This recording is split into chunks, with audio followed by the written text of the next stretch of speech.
अस्सलाम वालेकुम दोस्तों, कैसे हो? उम्मीद है कि सब खैरियत से होंगे। अल्लाह आप लोगों को ऐसे ही खुश रखें। रमज़ान चूंकि बाबरकत महीना है, इबादत का महीना है, प्यार और मोहब्बत का महीना है, खैर और भलाई का महीना है। सब लोग अपनी बिसात के मुताबिक, अपनी इस्तिताअत के मुताबिक, अपनी ताकत के मुताबिक खैर का काम करते हैं, भलाइयाँ करते हैं, इबादत करते हैं, अपने गुनाहों पर शर्मिंदा होकर अल्लाह से माफिया भी मांगते हैं, तौबा भी करते हैं, सदका और खैरात भी करते हैं। बहरहाल सब अपनी सी कोशिश जरूर करते हैं और करना भी चाहिए। लेकिन मैं आज आपको एक अनोखी बात बताना चाहता हूं और साथ साथ आप लोगों से एक सवाल भी करना चाहता हूं। इसलिए मेरी आज की बात को आप ध्यान से सुनिएगा और अपना जवाब कमेंट में जरूर दीजिएगा। देखिए, रमजान में मुसलमान 4 किस्म की कैटेगरी में तकसीम हो जाते हैं, डिवाइड हो जाते हैं, 4 हिस्सों में बढ़ जाते हैं। अब आपको बताना है कि आप कौन सी कैटेगरी में आते हैं और कौन से हिस्से में आप आते हैं। तो सुनिए वो 4 कैटेगरी और 4 हिस्से कौन से हैं। नंबर 1 यानी पहली कैटेगरी, कुछ मुसलमान ऐसे होते हैं जिनको रमजान आए जाए कोई फर्क ही नहीं पड़ता। वो अपने काम में मगन होते हैं, अपने बिजनेस में मगन होते हैं, अपने फैमिली में मगन होते हैं। वो ना रोजे रखते हैं, ना नमाज पढ़ते हैं, ना तरावी पढ़ते हैं, ना सदका और खैरात करते हैं और ना कोई भलाई और खैर का काम करते हैं। बस जो वो 11 महीने करते आए हैं वो रमजान में भी वही कंटिन्यू करते हैं। यानी उनके लिए रमजान का महीना बाकी 11 महीनों की तरह ही होता है। लेकिन हां, मौका मिल जाए तो इफ्तारी जमकर करते हैं और ईद के लिए खरीदारी भी बहुत जोर और शोर से करते हैं। ईद मिस नहीं करते, कपड़े खरीदना मिस नहीं करते, जेवरात खरीदना मिस नहीं करते। वो बड़ी धूमधाम से ईद मनाते हैं, इफ्तारी भी जोरों से करते हैं, लेकिन इबादत के नाम पर सिफर, 0। ठीक है, ये हो गई पहली कैटेगरी। नंबर 2, दूसरी कैटेगरी ऐसी है कि कुछ मुसलमान हैं जो रोजे भी रखते हैं, नमाज भी पढ़ते हैं, तरावी भी पढ़ते हैं, सदका और खैरात भी करते हैं, भलाई के काम भी करते हैं, लेकिन बोझ समझकर, या तो फिर शर्मा शर्मी में करते हैं, या तो फिर दिखावे के लिए करते हैं कि लोग क्या कहेंगे। अगर हमने रोजे नहीं रखे तो लोग क्या कहेंगे, तरावी नहीं पढ़ी तो लोग क्या कहेंगे, है ना। तो इन लोग काम तो सब करते हैं लेकिन बोझ समझकर करते हैं और रमजान का महीना दूसरी कैटेगरी वालों के लिए बोझ हो जाता है। जैसे ही रमजान चला जाता है ये लोग खुश हो जाते हैं।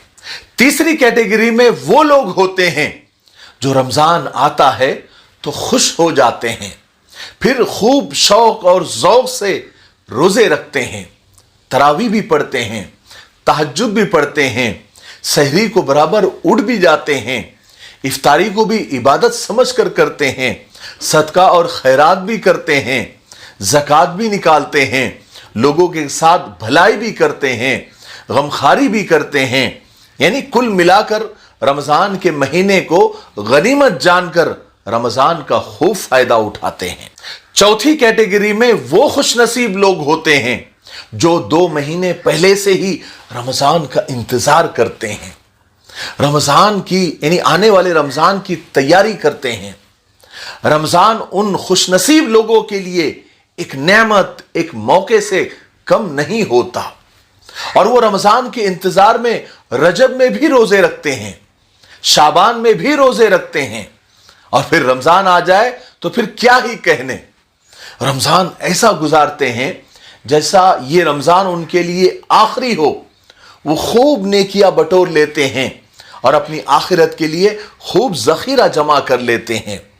एक लम्हा भी वो जाया जाने नहीं देते, चाहे वो तहज्जुद में अल्लाह से मांगना हो, चाहे इफ्तारी से पहले अल्लाह से मांगना हो, चाहे हर नमाज के बाद दुआएं हो, चाहे जिक्र हो, तस्बीहात हो, वजीफे हो, रात में जागकर खड़े होकर अल्लाह की इबादत करनी हो, वो एक लम्हा भी जाया नहीं करते।